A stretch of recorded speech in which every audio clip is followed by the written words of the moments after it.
Olá, eu sou uma simulação digital do Guilherme. Este vídeo foi feito por meio do ChatGPT-4 e outras plataformas de inteligência artificial.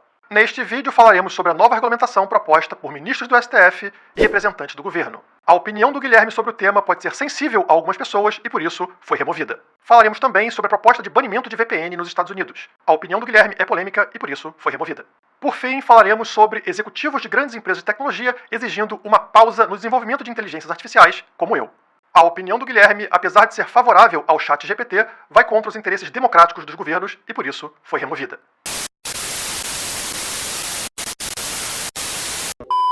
Ei, vamos parar com isso, tá tudo errado. O que tá acontecendo aqui? Essa desgraça de inteligência artificial tá censurando tudo que eu preparei para vocês, então vamos desistir disso e vamos fazer o vídeo tradicional aqui, sem uso de tecnologia. Vambora? Primeiro, deem o like nesse vídeo aí para ajudar o canal e se inscreva caso ainda não seja inscrito, né? Porque se depender da inteligência artificial, esse canal vai quebrar, vai falir. Pelo jeito, nós não temos mais controle sobre o que a gente quer publicar, quer postar na internet ou mesmo fora da internet, como vou mostrar para vocês no vídeo de hoje. As coisas estão ficando muito mais graves, tanto no Brasil quanto no exterior, e acontecendo de forma integrada, mostrando que é um plano global para controle da informação descentralizada. Então, nesse vídeo, você fique muito atento do início ao fim, porque lá no final eu vou te mostrar soluções para os problemas que estão surgindo. Vou começar trazendo essa notícia aqui de ontem.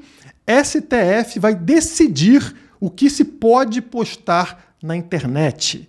Aí você pode se perguntar, mas isso já não acontecia? Não. O que acontecia é que o STF exigia a remoção de conteúdos criminosos das redes sociais, mas essa verificação e remoção acontecia por meio das plataformas. As plataformas decidiam o que seria removido e só era removido aquilo que era considerado um crime. Então continuava na mão da Google, do Facebook, enfim, dessas empresas analisar e fazer a remoção de conteúdo.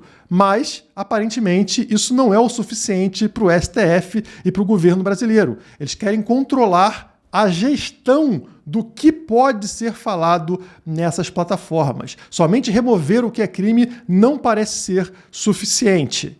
Por exemplo, eu publico muitas coisas que o governo não gosta nas minhas redes sociais. Eu critico o governo, eu critico políticos, eu critico o Estado, eu defendo o Bitcoin. Nada disso é crime, mas com certeza eles não gostam das minhas publicações. Hoje, as plataformas não podem remover o meu conteúdo porque não é um conteúdo criminoso. Mas na hora que o governo tiver acesso a essa gestão de conteúdo, certamente eu serei impedido de fazer o meu trabalho. Por sinal, se você não segue a Criptomaníacos nas redes sociais, faça isso agora, principalmente no Instagram, onde eu vou começar a responder as perguntas de vocês, tá? Uma forma mais livre, mais próxima de vocês. O Instagram que eu utilizo, pessoal, é @Renó, com 2 N's, Guil, G-U-I-L. Tá aqui embaixo para vocês seguirem, tanto no Instagram quanto no Twitter.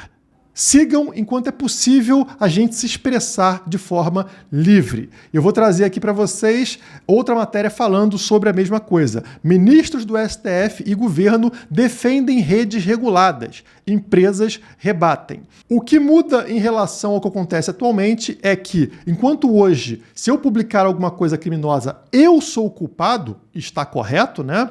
Agora, se eu publicar algo criminoso, a plataforma será criminalizada. Então, a culpa não será minha, a culpa será do Facebook, da Google, do Twitter. Eles serão responsáveis pela informação que milhões de pessoas publicam diariamente. Como fazer o controle dessa informação sem estragar completamente o serviço? É praticamente impossível. Mas é isso que a nova regulamentação propõe, que sejam criminalizados não só quem postou, mas também as plataformas. Como vocês sabem, já existem filtros muito inteligentes, muito bem feitos nessas plataformas para impedir postagens criminosas. Então, o interesse aqui não é sobre esse tipo de conteúdo, e sim evitar conteúdos que critiquem certas figuras do governo ou que estejam contrárias a certas pautas moderninhas que vocês conhecem por aí. Os advogados da Google, da Meta e de outras empresas de tecnologia contestaram a iniciativa, argumentando que isso não garantirá uma internet mais segura no Brasil. O aprimoramento da autorregulação já existe. A gente percebe que essas plataformas elas evoluem com a passagem do tempo e realmente elas removem conteúdo que seja ali criminoso e às vezes, além disso, removem até conteúdos que não deveriam ser removidos só para garantir.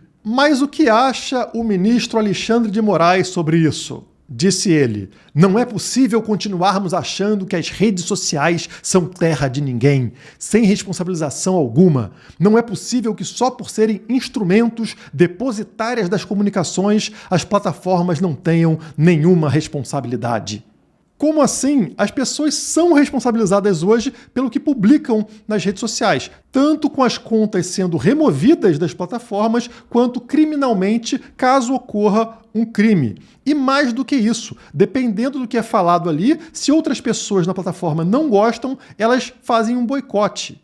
Elas param de seguir a pessoa, elas criticam publicamente alguma postagem, empresas que patrocinam ou mesmo os empregadores ligados àquela pessoa simplesmente param de financiar aquela pessoa, como aconteceu inclusive com o Monark, que foi retirado do Flow, teve que mudar de plataforma, foi expulso do YouTube, foi expulso do Twitter e foi para Rumble, uma plataforma menor, justamente devido a esse boicote. Então, como assim não existe uma punição? Existe muita punição nas redes sociais. Mas foi o ministro da Justiça e da Segurança Pública, Flávio Dino, que deixou escancarada a intenção do Estado com essa nova regulamentação. Disse ele: nós estamos falando do controle das subjetividades na sociedade. Nós estamos falando do controle do discurso político da sociedade. Se vocês entenderam bem o que ele falou, ele não quer que exista subjetividade. Ele quer que todos sejam objetivos, tenham uma mesma opinião, um mesmo discurso político. Não pode ter variedade. Você não pode pensar diferente do outro. A ideia do Estado é que todos nós sejamos números, pessoas que pensam da mesma forma, sendo assim muito mais fácil de controlar, como se fosse realmente gado. Agora, se existem ali indivíduos nesse rebanho, cada um indo para uma direção, é muito mais difícil um controle. O Estado aqui está atrás daquele controle que ele possuía antigamente, quando não existia informação descentralizada, redes sociais. Toda a informação que chegava para a gente via por um único canal, a mídia tradicional. Você ligava a televisão, assistia o telejornal e o telejornal dizia o que você devia pensar. Agora eles perderam esse poder e estão tentando retomar esse poder ao regulamentar as redes sociais ao ponto de você não poder pensar diferente, se expressar diferentemente daquilo que eles desejam. E se isso ainda não ficou claro para você, o ministro dos Direitos Humanos e da Cidadania, Silvio Almeida, trata de esclarecer.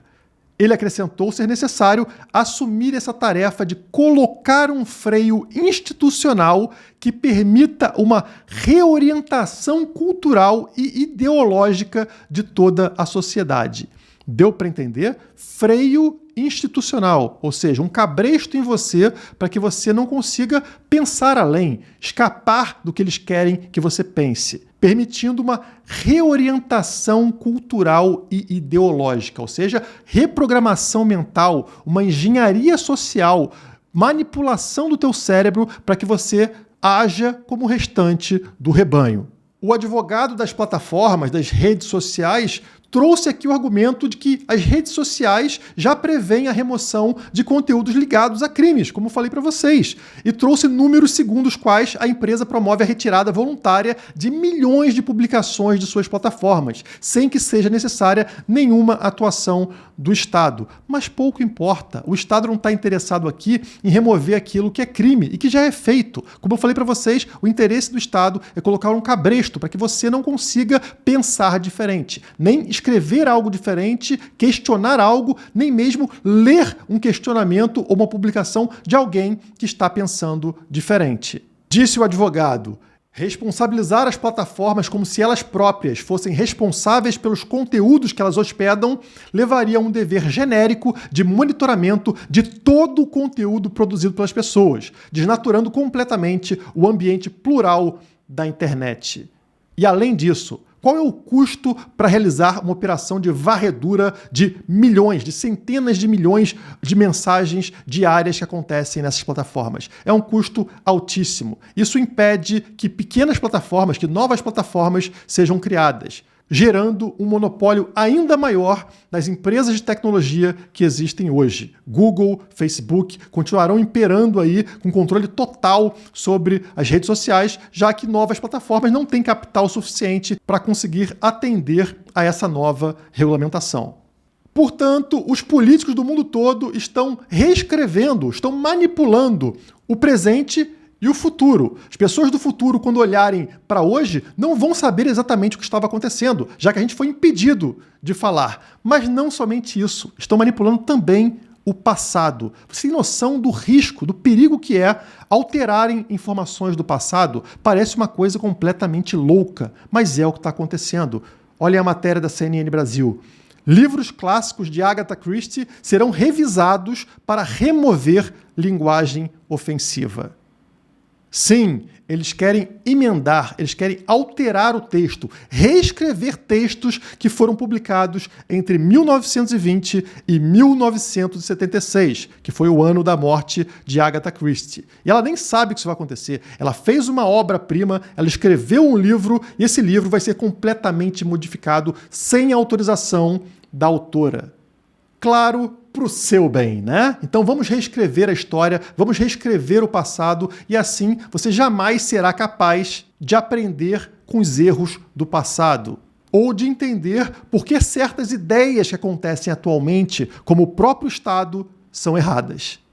A matéria traz exemplos de termos dos livros que foram removidos ou reescritos, como, por exemplo, a palavra nativo foi substituída por local. Na sua opinião, essas palavras têm o mesmo significado? Para mim, não. Local é uma coisa, nativo tem um outro contexto. Outra passagem descreve um servo como negro e sorridente. E adivinhe, não pode ser negro e sorridente. Reescreveram, trocaram o personagem e agora se referem a ele somente o que acena.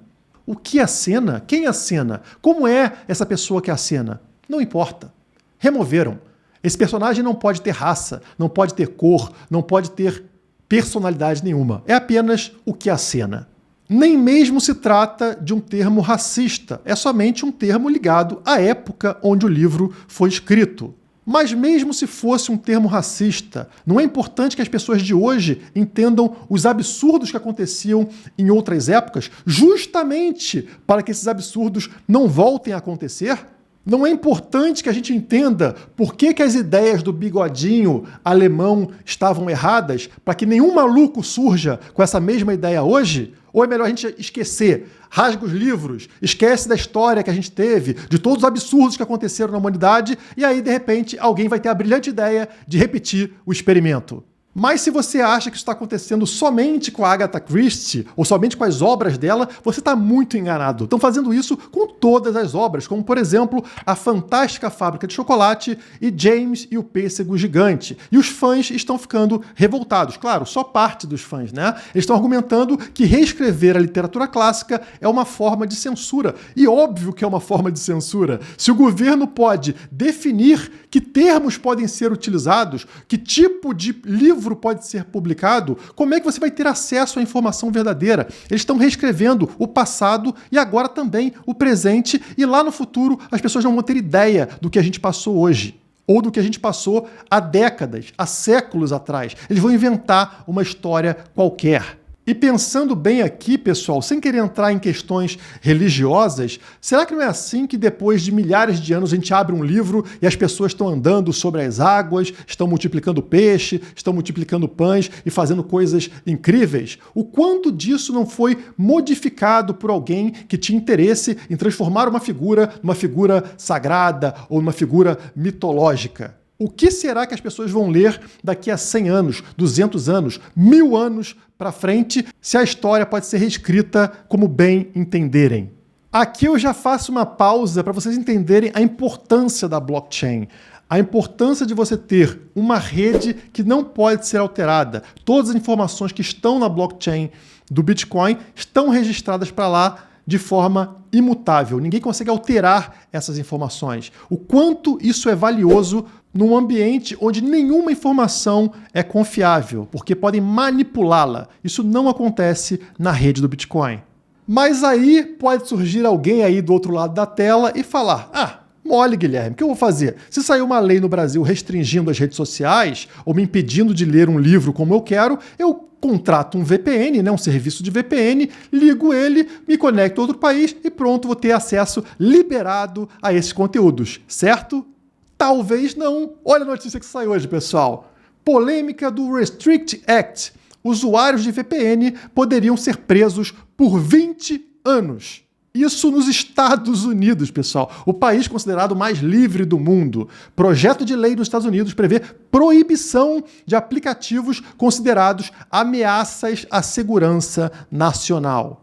E olha que coincidência, pessoal. Será que isso é voltado para indivíduos ou a punição se dará sobre empresas de tecnologia, assim como acabou de ser proposto no Brasil em relação às redes sociais?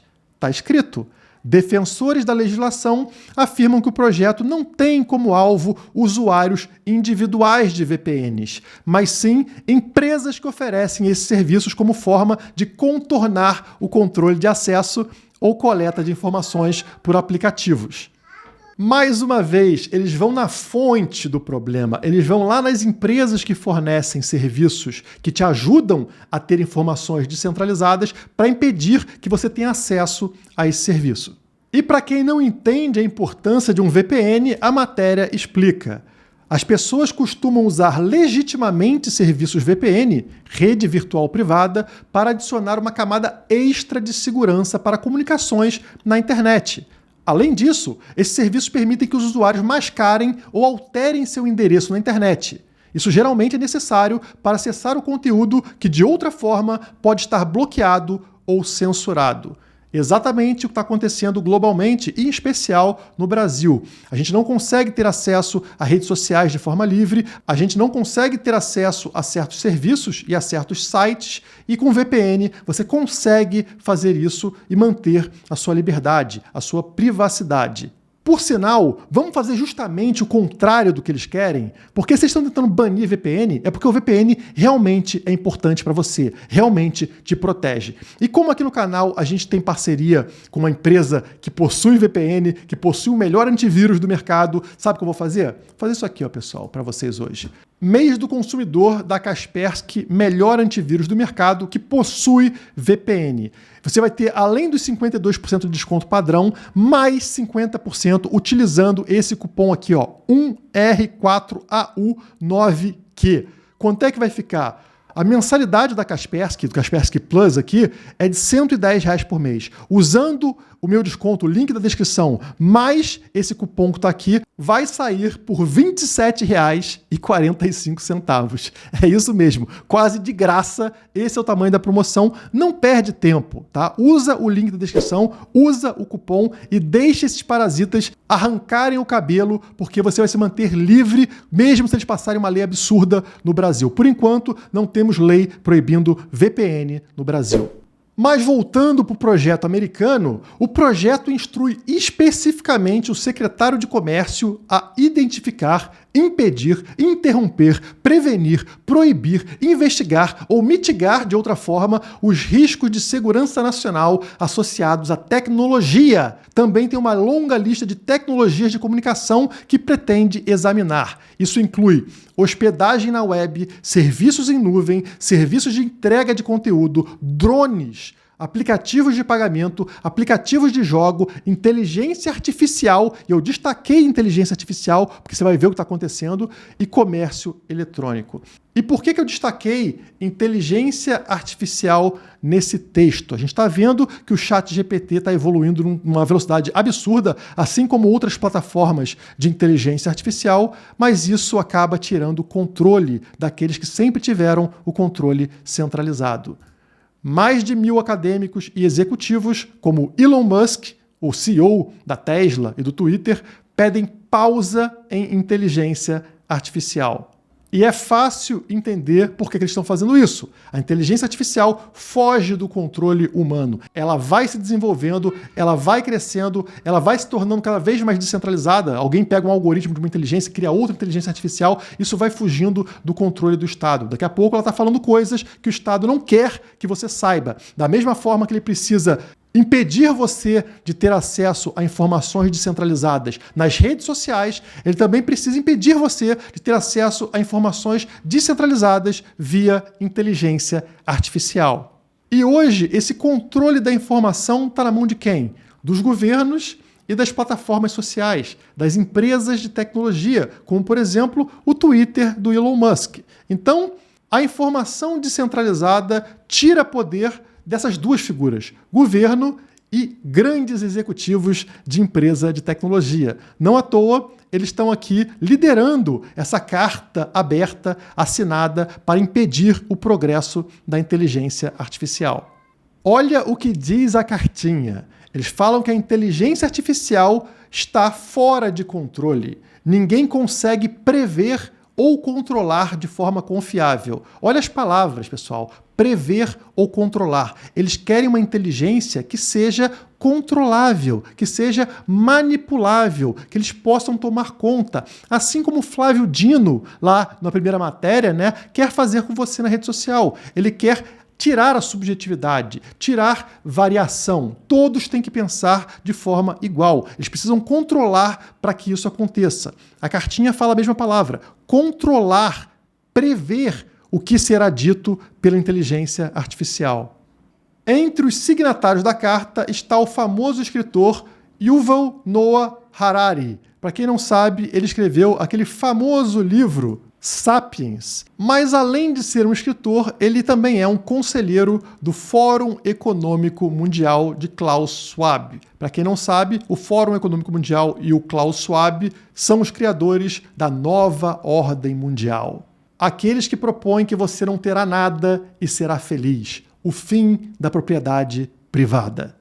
A própria matéria aqui explica que ele é o principal conselheiro do Fórum Econômico Mundial, que ele está ligado ao Klaus Schwab e é um grande defensor da nova ordem mundial. E adivinhem, pessoal, acaba de sair uma matéria sobre ele na Época Negócios Tecnologia. Inteligência artificial ameaça os fundamentos de nossa sociedade, diz o Harari, autor de Sapiens. E por que ele tem tanto medo da inteligência artificial? Bom, vamos entender aqui com ele, Com o domínio de linguagem da inteligência artificial, surgem algumas oportunidades, como o potencial de nos ajudar a derrotar o câncer, descobrir medicamentos que salvam vidas e inventar soluções para nossas crises climáticas e energéticas. Olha que legal, pessoal, qual o problema?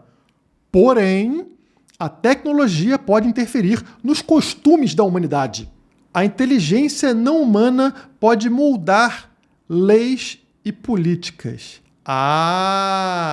O cara lá do Fórum Econômico Mundial que quer que você não goste de propriedade privada, quer que você não tenha acesso à propriedade privada e quer que você não entenda a importância da propriedade privada, tem medo que uma inteligência artificial que vai se desenvolvendo livremente te explique a importância da propriedade privada, fazendo com que a gente tenha alterações nas leis e nas políticas. E assim, eles perderiam poder.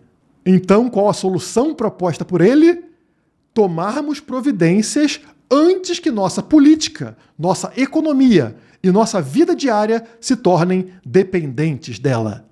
Imagine o problema caso uma inteligência artificial te explique a importância de ter Bitcoin, te explique por que o Bitcoin é superior à moeda estatal e por que, para se proteger, você deveria usar Bitcoin. Isso realmente pode gerar grandes mudanças econômicas e políticas. Sendo assim, a regulamentação será crítica para evitar que a inteligência artificial te fale o que não pode ser dito. Mas o ChatGPT não é a primeira forma de inteligência artificial, segundo o autor. Harari diz que estas inteligências artificiais são o nosso segundo contato com a inteligência artificial e não podemos nos dar ao luxo de perder novamente. Qual seria, portanto, a derrota, Esse primeiro contato que a gente teve, que segundo ele é uma derrota. O primeiro contato seria a curadoria de conteúdos nas mídias digitais, nas redes sociais. Os cidadãos dos Estados Unidos não podem mais concordar sobre quem ganhou as eleições. Viu? Variação. Todos têm que pensar que sim, a eleição foi limpa. Sim, venceu quem deveria vencer. Sim, eleições são corretas. Isso é a democracia e a democracia é algo positivo. Todos têm que pensar da mesma forma. Se está existindo conflito de ideias, concorrência de ideias, isso tem que ser punido. Segundo ele, as redes sociais foram uma derrota. E ele finaliza dizendo que estamos em um momento de poder escolher qual futuro queremos com a inteligência artificial, deixando claro para você que ele quer manipular a inteligência artificial. Poder escolher qual futuro queremos com a inteligência artificial. Como nesse vídeo inteiro, eles querem manipular o futuro, o presente e o passado. Alterar tudo o que for possível para que você não tenha acesso às informações corretas. Mas existe uma saída, pessoal. Por enquanto, existe uma saída. E a saída é a tecnologia descentralizada. Não somente o Bitcoin, mas outras tecnologias descentralizadas que estão resolvendo os problemas atuais. Uma, por exemplo, é o Nostr. Para quem não conhece, é o Twitter resistente à censura. Ele foi criado por um brasileiro fez parte da equipe, e ele está virando febre entre fãs de Bitcoin, justamente devido à sua descentralização, impedindo que parasitas como esses mencionados no vídeo consigam apagar sua mensagem, manipular sua mensagem ou alterar o contexto do que você quis dizer, como estou fazendo com os livros de Agatha Christie e de outros autores. Ali dentro é impossível que isso aconteça. Você vai publicar o que você quiser e vai ficar gravado da forma que você escreveu. Eu vou colocar o link para o Nostr aqui na descrição e no comentário para que vocês consigam acessar essa rede que realmente é livre de censura. E como que o Nostr funciona? Para acessar hoje o Twitter, você tem que criar uma conta usando e-mail, sua data de nascimento, uma senha e nome de usuário. E depois de logado, você escreve suas mensagens que serão armazenadas em um servidor sob o controle do Twitter. Se você publicar algo que viole as políticas da plataforma ou que deixem os ministros no Brasil muito chateadinhos com você, a sua conta será banida e seu histórico de mensagens será oculto na plataforma. Já no Nostr, nenhum dado pessoal do usuário, sequer o seu e-mail, é informado. Ninguém sabe que é você. Para acessar o ecossistema da Nostr, é necessário apenas gerar uma combinação de chaves criptográficas, uma pública e uma privada, assim como acontece com as criptomoedas. A chave pública funciona como nome de usuário e é a forma como as pessoas se encontram e interagem no Nostr. A chave privada, por sua vez, funciona como uma senha e é necessária para logar nos clientes. Claro, guarde muito bem a sua chave privada, porque se você perder, assim como acontece com as criptomoedas, você perdeu o seu acesso para sempre. Uma vez dentro do Nostr, o usuário pode escrever mensagens que, ao invés de serem transmitidas para um servidor central, como acontece no Twitter, são enviadas para as chamadas relays, onde qualquer pessoa tem a tarefa ali de armazenar e transmitir as mensagens do usuário, de forma descentralizada. Ao invés de ter um servidor central, são pessoas descentralizadas na rede, assim como acontece na rede do Bitcoin, que fazem a transmissão da sua mensagem, sendo impossível, portanto, para o Estado ou para um grupo de autoridades impedir que essas mensagens sejam transmitidas. O link está aqui na descrição para vocês começarem a usar essa nova tecnologia anti-censura. Eu espero que tenha ficado claro nesse vídeo a importância da tecnologia descentralizada para a nossa liberdade. É o Bitcoin que nos protege da censura financeira, protege a gente de perder o poder de compra, e é aqui outras tecnologias como o Nostr que permite a você continuar em redes sociais, continuar acessando informação descentralizada ao invés de ficar tapado lá, recebendo somente a informação que o Estado quer que você receba. E mais do que isso, impedindo a esses parasitas que apaguem a história. Algo assustador que está acontecendo atualmente. Se você gostou desse conteúdo, não esquece de deixar o seu like e se inscreva no canal caso ainda não seja inscrito. Por hoje é só, muito obrigado e até a próxima.